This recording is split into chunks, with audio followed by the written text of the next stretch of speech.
Gwatsi Halpa, Duhiname Itzatuwitsa Shuimihanu. I'm Deb Holland. Hello, everyone, and thank you so much for joining us today. Thank you to Chairman Peters and the Gun Lake Tribe for hosting us today. I am so grateful to be on your homelands with my friend, White House Domestic Policy Council Director Neera Tanden, and Interior's Assistant Secretary for Indian Affairs, Brian Newland, and I'm happy to be in your homeland as well, Brian. Today, we're excited to highlight tremendous progress through President Biden's Investing in America agenda to strengthen Indian country and build climate resilience. This agenda has been truly historic for tribal communities because of a historic $45 billion that is being invested in Indian country. That's more than 15 years worth of the Bureau of Indian Affairs annual budget. And this is truly a game changer. It's a once-in-a-generation investment for our people, and that is thanks to President Biden. We know climate-related impacts are affecting tribal communities across the country in a variety of ways. Tribes are not a monolith, and neither are the challenges that we all face. And that is why, as we deploy these resources at record pace, we're putting the decision-making in the hands of tribes to do what is best for communities. Here at Gun Lake, the tribe received $4 million in funding through last year's Tribal Climate Annual Award for its electric infrastructure implementation project. That will allow the tribe to purchase electric vehicles and install solar panels. That's one way that they're working to address the climate crisis and be part of our clean energy future. And I encourage all of you to learn more about their efforts. But as I said, every community is addressing climate impacts in their own ways. As I visited other communities across the country, from the Alaska village of Utqiagvik to the Quinault Nation in Washington to the Chitimacha tribe of Louisiana, I have learned the unique ways that the climate crisis is impacting communities and the solutions they are putting forth to help the situation. Whether it's wildfire, drought, the increasing threat of rising seas, coastal erosion, storm surges, or devastation from other extreme weather events, our focus must be on bolstering tribal climate resilience. We're doing this work guided by President Biden's commitment to implement an all-of-government approach to building more resilient communities and protecting the natural environment. Today, we are making more than $120 million in new funding from the President's Investing in America agenda available to assist tribal communities plan for and see through projects that tackle severe climate-related environmental threats to their homelands. This investment is a critical step forward, enabling tribes to proactively plan to adapt to these threats, and even safely relocate critical community infrastructure. This funding will support both planning and implementation projects like Gun Lake's Electric Infrastructure Implementation Project, as well as climate adaptation planning, community-led relocation, protect-in-place efforts, ocean and coastal management, and habitat restoration. Today's announcement is part of an overall $560 million investment for tribal climate resilience programs through the Bipartisan Infrastructure Law and Inflation Reduction Act.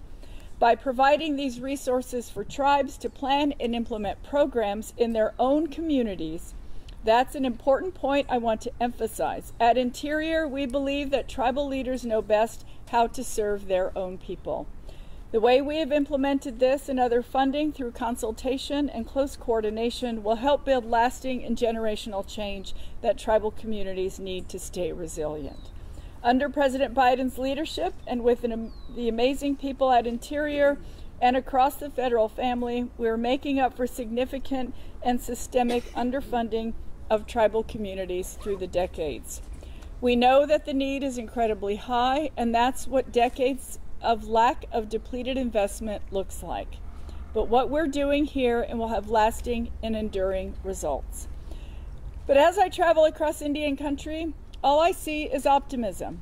Optimism for what we can achieve together, for the impact of these historic investments, and the knowledge that tribes are receiving the tools to ensure that their ancestral homelands are restored for future generations. I am so honored to be here with colleagues who advocate every day for Indian country. No one has been at the forefront of this work more at the department than Assistant Secretary of Indian Affairs Brian Newland and his team, and I am so happy and proud to turn this over now to Brian. Thank you. Miigwech, thank you so much, Madam Secretary. Ani Buju Minogijip, it is really great to be back here in the Mitten, in my home state, and with so many close and dear friends from the Gun Lake tribe here, along with my boss and Indian country's greatest champion, Secretary Haaland, and President Biden's director of the Domestic Policy Council, Neera Tanden, as well. It's just a great day. As the Secretary said, I have the honor and the privilege of serving as the Assistant Secretary for Indian Affairs at the Department of the Interior. But all across the administration, President Biden has built a team of people, like the Secretary and like Director Tanden, who understand the connection between our work and the lives of people in tribal communities. We understand the importance of partnering with people in tribal government to make life better for people in their communities. And we're proving our commitment to Indian country every day through historic investments provided by the American Rescue Plan, the Bipartisan Infrastructure Law, and the Inflation Reduction Act, and through coordinated policy efforts such as our work to advance co-stewardship, revitalizing tribal languages, and strengthening tribal consultation policies. The President and his team are putting their money where our mouths are when it comes to Indian country. And we know that these are investments that actually make life better for Indian people. I see it in my own community when I go home just a few hours north of here. And we know that climate-related threats facing Indigenous communities are enormous, which is why the Bureau of Indian Affairs has made available the largest amount of funding to date through the Tribal Climate Resilience Program to support climate adaptation, planning, and resilience. This is in addition to a new voluntary community-driven relocation program that assists tribal communities that have been severely impacted by climate-related environmental threats. And in this job, I've been lucky to see firsthand the places where this funding is already making a difference in people's lives. We're excited about the historic investment that reflects the Biden-Harris administration's commitment to protecting tribes' abilities to remain and exist in their homelands in the face of a changing climate. And this funding provides tribes with the resources they need to develop and implement strategies for their communities to protect homes and infrastructure, and if necessary, to relocate to higher ground. The BIA will provide technical assistance to support tribes and tribal organizations that apply for these funds, and that will include hosting an informational webinar, a grant writing webinar, and virtual office hours to help answer questions. And I want to encourage tribes and tribal organizations to reach out to us at the BIA with any questions about how to apply for these funds so that we can help you early in this process. This administration is committed to ensuring Indian country has every resource it needs to thrive and support families and businesses. I want to say, Chi Miigwech, thank you again for joining us on this beautiful and warm day here as we discuss how President Biden's Investing in America agenda is strengthening tribal communities and helping tribal nations prosper. Now it's my pleasure to turn this over to our host, my longtime friend, Tribal Chairman Bob Peters. It is a warm one today, so I'll try and keep it brief. I'm not used to this. Maybe next time we do something like this, which we will again, we'll have it in air conditioning. So on behalf of my council over here, my colleagues, I just want to say Ani, friends and relatives, and high dignitaries from the United States government. Welcome to the ancestral homelands of the Matchi-Benashuish Band of Potawatomi Indians. The homelands of the Three Fires Confederacy of Potawatomi, Ottawa, and Chippewa. I am Bob Peters. It's a great honor to serve as the chairman of the Gun Lake Tribe. Secretary Haaland, Chi Miigwech, for making this special visit to our community. We appreciate your kind words towards our tribe. and recognizing how we have collaborated with the BIA to combat climate change, what has been made possible through the Tribal Climate Resilience Office and its programs. We are immensely proud of this occasion to celebrate our work together. It's great to have Assistant Secretary Byron Newland back here on our homelands of the Three Fires. Welcome back. I want to take a minute to mention a few important steps of progress we have made here at the Gun Lake Tribe. In recent times, because we know it's part of our overall atmosphere created by a good government-to-government policies with the federal government. It's made it easier for us to work with them in certain aspects. We offer housing a short distance from here at the Bradley Indian Mission Settlement, in part due to federal services. We have a beautiful cultural center with an arena, which you've seen, where we will be hosting our annual powwow this weekend. I did put a plug in, so if any of you are in the area, please stop and see us. You're certainly welcome back, anyone from the government and DOI. We have positive growth within our community in many facets. Across the street, we have a growing gaming entertainment facility that has played a major role in our development. But we can also thank a $50 million EPA loan for the financing of the new state-of-the-art wastewater treatment and drinking facility to enable development of our casino and hotel, while supporting the thriving tribal community with necessary infrastructure. These are great examples of functioning government-to-government relationships at the tribal federal level, and we should not forget how important this is for all tribes. So this is truly a special day to have tribal relatives at the Department of Interior, here not only as citizens of their respective tribal nations, but also as representatives of the U.S. government. I want to again give credit to the Biden administration that had the courage and foresight to appoint the first Native American woman to the cabinet position. Let's give a round of applause for that. It was only with this administration that we've seen women elevate to higher levels. We're very, very thankful for that. I want you to know that we as a tribe take a serious approach to our responsibility to administer tribal climate resilience. Funds appropriately within the guidelines of the grant of this program have been worked through now, and we're getting ready to deploy those. The Tribal Council has been active in discussions with our government staff and planning the use of these funds so we can maximize the positive impact. Everyone here has worked diligently to determine how to best use the funds and how we feel we're on the right track to spending those funds. I know we're working through self-governance process and funding agreements to manage the program properly moving forward, rest assured. The electric vehicles that will be infused into our gaming transportation services and public safety department is the beginning of more environmentally friendly processes for the future here. And we thank the DOI for helping us onto this path. So once more, Chi-miigwech for the visit. We sincerely hope you enjoy your time here on our homelands and wish you the best in your efforts to improve quality for lives in Native country all over the country. So, miigwech. Director? Thank you.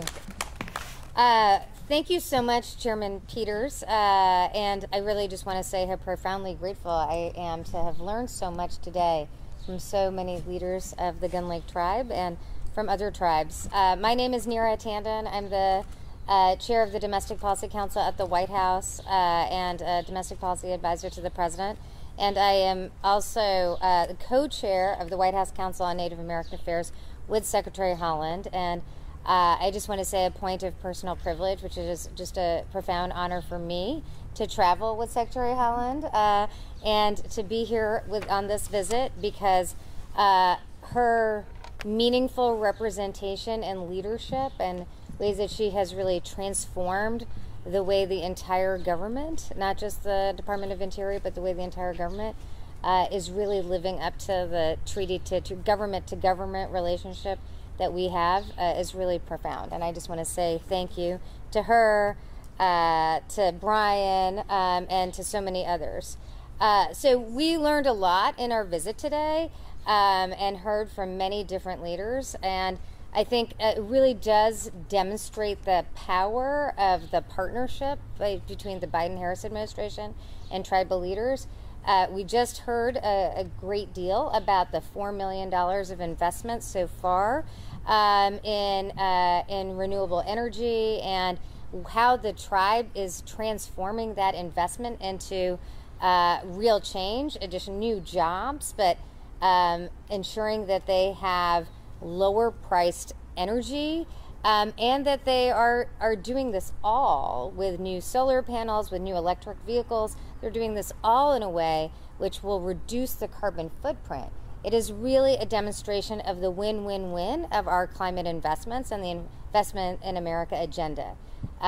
Addressing our climate challenges, creating new jobs, and also lowering the costs of utility prices. So this conversation today has been just really a phenomenal example of that, and I'm just very proud to be here with the Secretary as she announces the $120 million in new investments that the administration is making in climate resilience. And these investments come at a critical moment for us, because through Executive Order 14112, which is an executive order the President signed last fall at the last tribal summit, the National Tribal Summit that the President speaks at and that is hosted by Secretary Haaland.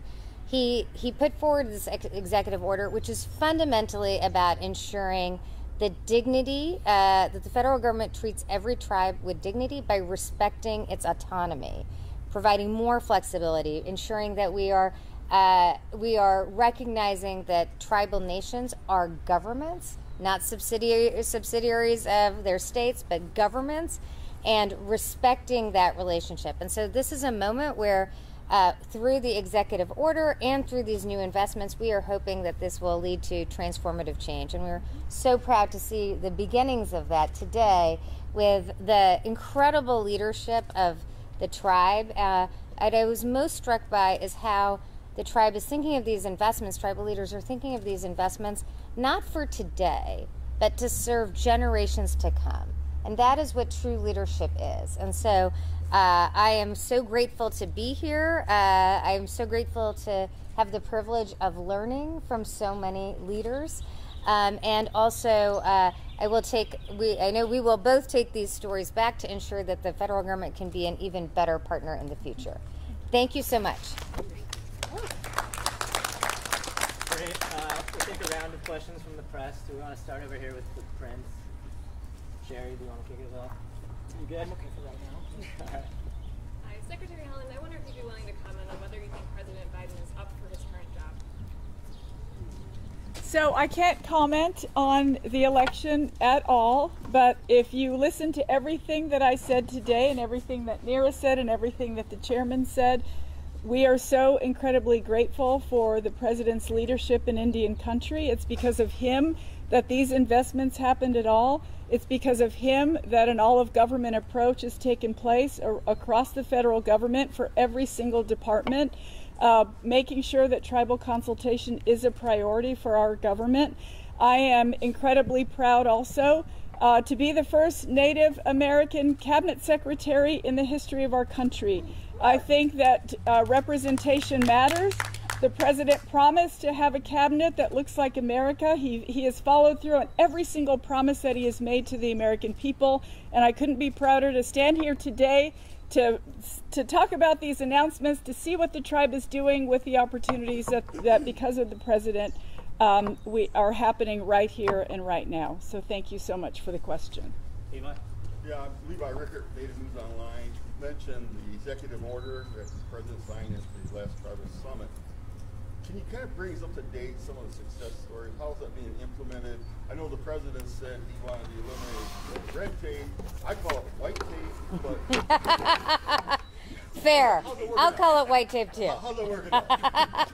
So I thank you so much for this question, because the goal of the EO 14112 is really about working agency by agency by agency to reduce red tape, to ensure that the way the agency looks at the relationship with the particular tribe is one of, not subsidiary, but government to government. And that means providing a lot more autonomy. And so today we heard how BIA is itself a role model for the rest of the government. And so we have seen the Department of Justice has reorganized a fair amount of its funding on violence reduction to provide more autonomy to tribes, to be more respectful of how they would like to use their fundings to address the needs of their citizens. And so we've seen some important steps at the Department of Justice. We've seen some important steps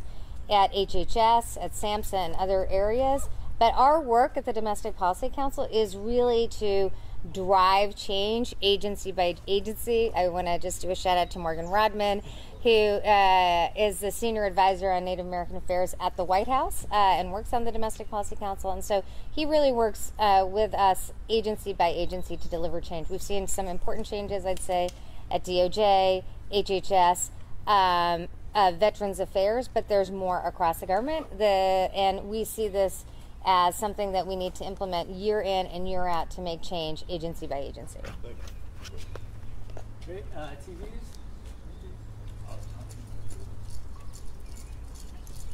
All right. Secretary Howland, how'd you like the fried bread initiative? That is a really unfair question, Levi. But if it'll give you an idea, I put one in my purse to go.